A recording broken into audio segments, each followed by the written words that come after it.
Now, there's a whole bunch of directions I want to go with this, but I want to go back, as somebody listening to this, I think that you're kind of you've lived kind of that dream of many where, oh, what would it be like to, live in a tropical area, work in a tropical island, and work and vacation and lifestyle.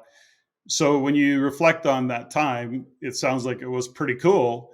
But if you were giving somebody some guidance in, living in the Caymans or anywhere tropical for that matter, and I guess you can't compare, Caymans to much because it's kind of a unique place. But what kind of guidance? What would you say that you learned in that process? I think what people don't realize until they do that is it's actually very easy to do. We think it's not going to be easy to do. We think it's these big changes are so monumental that it's just too much.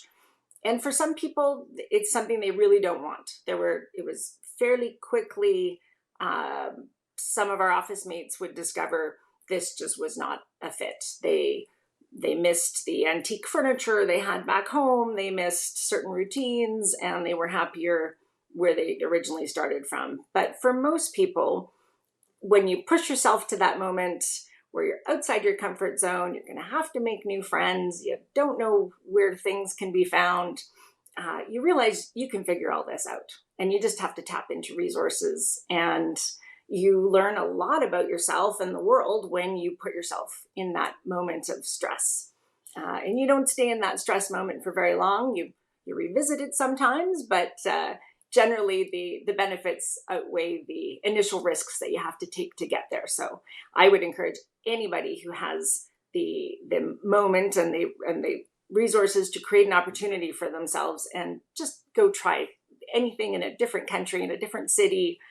Even if it makes you want to come back to the one you've come from, you come back that much wiser. Well, what's interesting is that was now back then, was there an expat community that you had contact with or not really? It was very interesting. There was a very English expat community when I first arrived, and it is a British dependent territory. Mm-hmm. But as I arrived, our hiring that year at Pricewaterhouse seemed to touch all corners of the globe. So we had Irish, South African, Scottish, English, Canadian. Doesn't work out for the Americans to go there, so there weren't very many of those. New Zealand, Australia, and it was kind of a potpourri of people from all over the world, which Yeah. again led to this wonderful experience of learning so much from people I would have never had contact with otherwise. So, it's interesting that I think these days, when we look at all the immigration coming into Canada, and totally off topic, but kind of in line with, you going to Caymans or anybody going anywhere. I've got some friends that have moved to China, for example, and they live there for 2, 3 years full on. And, a couple of Canadians going and living in China and what that was like for them. And we've shared that experience. But it really gives me an appreciation when I hear stories about from you or from friends that have gone somewhere. Imagine immigrants coming into this country, from faraway places, totally different climate, environment, and just how brave that is and how, really what does it take for immigrants to come, move their families, sometimes separate their families, and the one of them live here for a few years before they bring their husband and their kids or wife and kids. It's like it really stretches my mind about what it takes to do that. I don't know that I could, by the way. I don't know that I could. And I think about, in the case of what's happening in the world today, you've got Ukrainian refugees coming here, and really how powerful that is, like what it takes for your AQ, your adversity quotient to do that. So I know it's a random comment, but it just made me think of that. No, it's so true. And I had it the easiest path possible in that it was still an English speaking environment, and really not that different from where I had come from.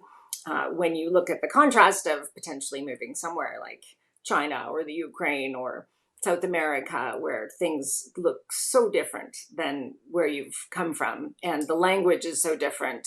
There'd be so many barriers. I had it very easy with no language barrier, and I'd love to think I might be brave enough to try it elsewhere. My original plan was to get to Luxembourg and put that school French to a test, but that would have been difficult. I would have never got the accent quite right. I would probably never been fully accepted. It would have been a lot of work. There was a time where I was literally going to be moving to Quebec City. This was quite a few years ago, 20 years ago. And like, it was a done deal, and it ultimately changed. But prior to that, I was having to be that adult being self-taught at the time in French. And I was like, I don't think I'll ever get this. Learning a new language as an adult is really hard work, and Oh, probably, like I just couldn't wrap my mind around it. And I'm still trying to, think in English and speak in French and all the rest of it. And of course, I did learn a lot, but, use it or lose it. And I've lost it. But anyways, it turns out I did move to Quebec City. I love Quebec City, by the way. wow. Beautiful. And anyway, so that's how that all unfolded. Good It for didn't, you. You moved. You say you can't do it. You did it too. yeah.